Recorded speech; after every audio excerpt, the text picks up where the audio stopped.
Okay, mambo vipi mtazamaji wa Galaxy Media? Tumekutana hapa siku ya leo, siku ya Jumamosi tarehe 27. Tunaumalizia mwezi wa 4, mwezi ambao ulikuwa na mambo mengi ya kufurahisha. Tumeenjoy harusi na vitu vingine kama hivyo. Sitaki kupiga summary ya mambo yaliyopita by the way. Siku ya leo bwana, nimekuja hapa kuhakikisha tuna vibeka ndani ya Gala Vibe. Tunakuletea taarifa vitu gani vimehappen kwenye mitandao ya kijamii, lakini interview, lakini bila kusahau siku ya leo ni siku ya fashion forward. Kwa nitahakikisha nakuletea mambo fulani juu ya swala zima la fashion. Kwa wadau wa fashion nadhani mnaelewa tukikutana katika angle hiyo. Okay, tukianza na what hot now siku ya leo, kwanza tukizungumzia katika mitandao ya kijamii kitu gani kimehappen. I think tunajua wote kwamba kulikuwa kuna mzozo kati ya wadada wale wa chuo waliokuwa wakigombania mwanaume, na mwanaume mwenyewe alikuwa ni Mwijaku. Na siku ya Alhamisi taarifa zilisambana kusema kwamba Mwijaku tayari amekwisha itwa katika kituo cha polisi kwa ajili ya maelezo zaidi. Sasa bwana, watu walikuwa nasubiri kwa muda mrefu sana kusikia Mwijaku ataongea nini. Siku jana alipiga story na moja kati ya waandishi wa habari na kudai kwamba yeye hajawahi chepuka, na hata kama anamdada anamtongoza hajue anamchezea. Yeye kafunga pingu ya maisha na mwanamke mmoja wa kufa na kuzikana. Huyo ndo atakayemzika, hana mpango wa kuwa na mwanamke mwingine. Jamani, wadada tujifunze. Yaani mme wa mtu ni mme wa mtu tu. Si mnasikia hayo maneno? Japokuwa akasema kwamba sio yeye, na akataja kuna baadhi ya majina ametaja hapo ambayo ndo wamehusika, lakini sio jina lake. Ni vile tu kwa sababu yeye ni mtu famous, kwa watu wamemwataki yeye.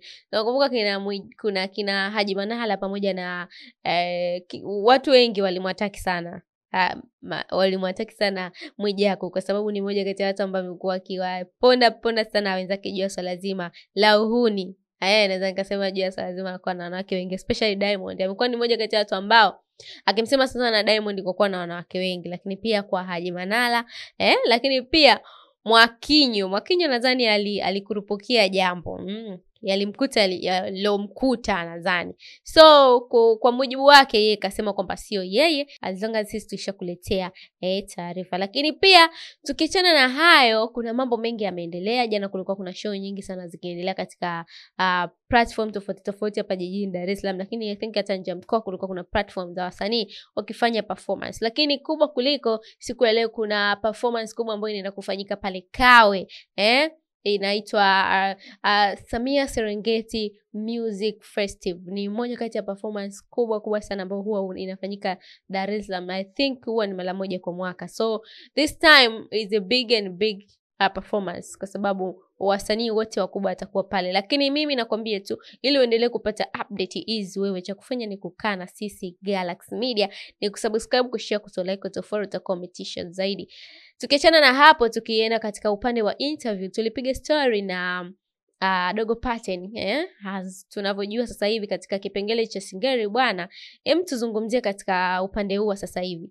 Kwa sasa tunaona Singeli kidogo imeamka, imechangamua. Na naweza nikasema wale vijana chipkizi ndo wanaipush Singeli kwenda mahala fulani. I think kama tulivyokuwa tunatarajia Singeli kuja kuwa mziki wa Tanzania, yani azma piano kwa South Africa, ya hivyo kama nchi zingine walivyokuwa na nyimbo zao za asili na wanazipush kwenda international. I think na sisi kwa sasa hivi Singeli will be good. So tumepiga story na Pattern juu ya swala zima la bifu lao lilokuwa likiendelea, lakini pia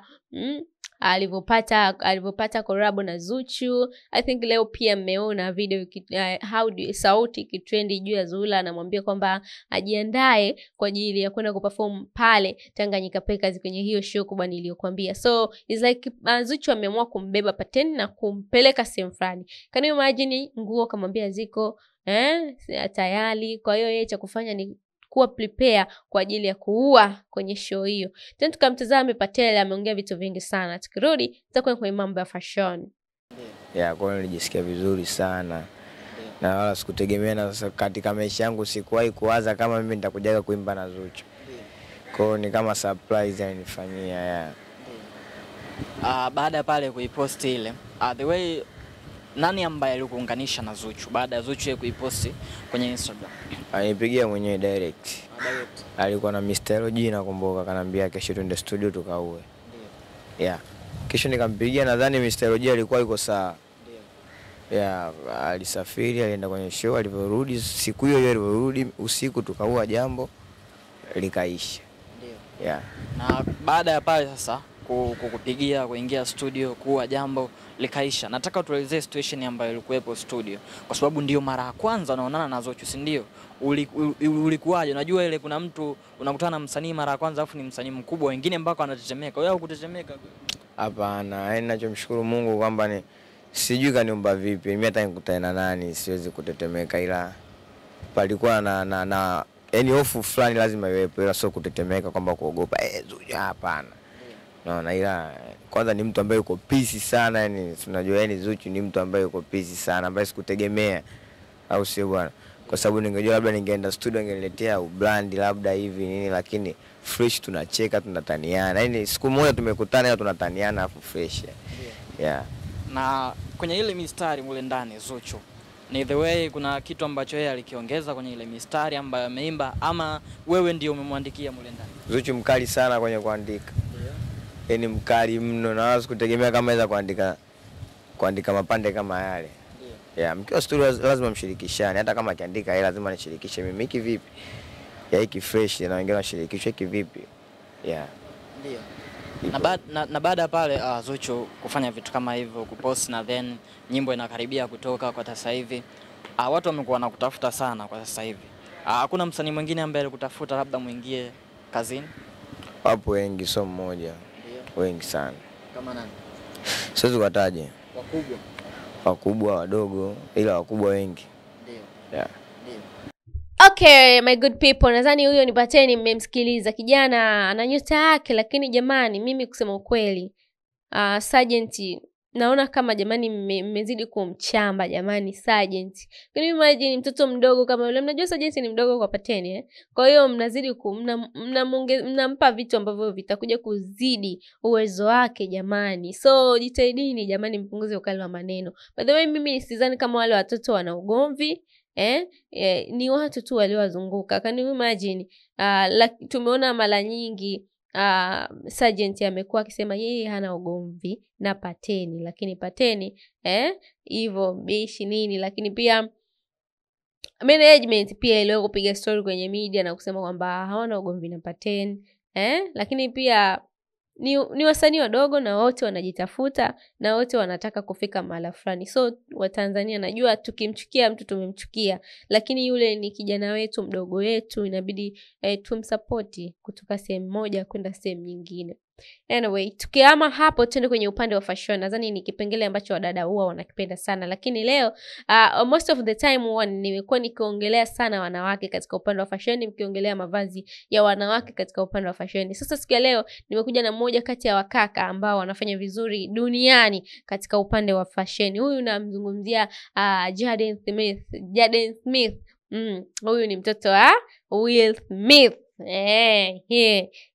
Nadhani mtakuwa mmenielewa vizuri.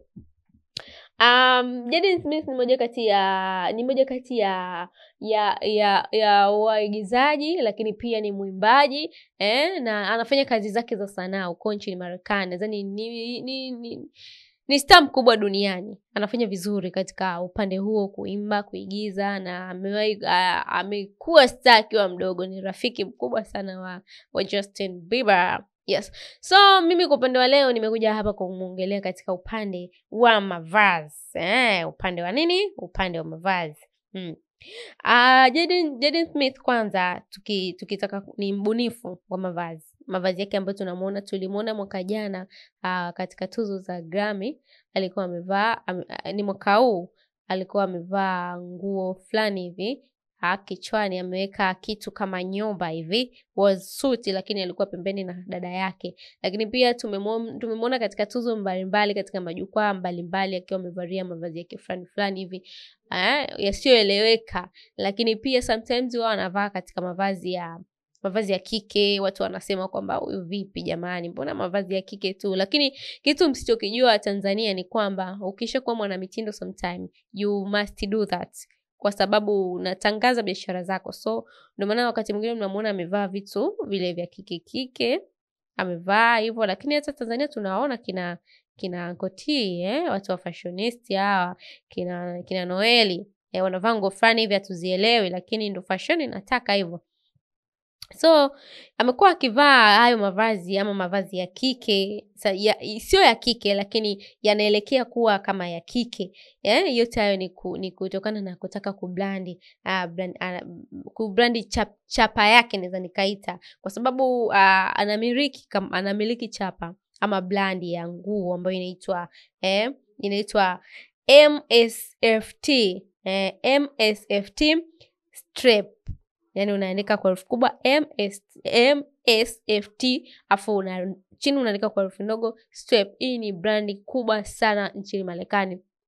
Ni brandi ya Jaden Smith, japokuwa haijawa kubwa ile kuwa ana brand mpaka international, mpaka kupata tuzo labda kama mavazi mengine tunaona kina Jordan, kina nini, kina Gucci hivyo. Lakini ni moja kati ya brand ambayo amejitengenezea brand yake ya nguo na inafanya vizuri sana. Na brand hizi zimeishawahi kuvaliwa na wasanii tofauti, akiwemo baba yake, dada yake, lakini pia na wasanii wengine wa rap ndio hupendelea sana kuvaa mavazi haya. Ni mavazi fulani ambayo yasioeleweka. Can you imagine mtu anaweka nyumba kichwani? Ndo mavazi. Mwanaume unavaa shati la kitenge, anavaa sometimes anavaa bra, ndo fashion hiyo. I think utakuwa umeenjoy. Kwanza ni mkaka fulani anayevutia katika maswala ya fashion. Mimi nipo hapa kuhakikisha na kupa taarifa. Unaweza ukaniita Jojo TZ. Nimekwambia leo kuna update nyingi sana kuhusiana na show zote zitakazofanyika pale Tanganyika Packers. So ni kuendelea kutufuatilia, utakuwa umetisha zaidi. Tukutane baadaye.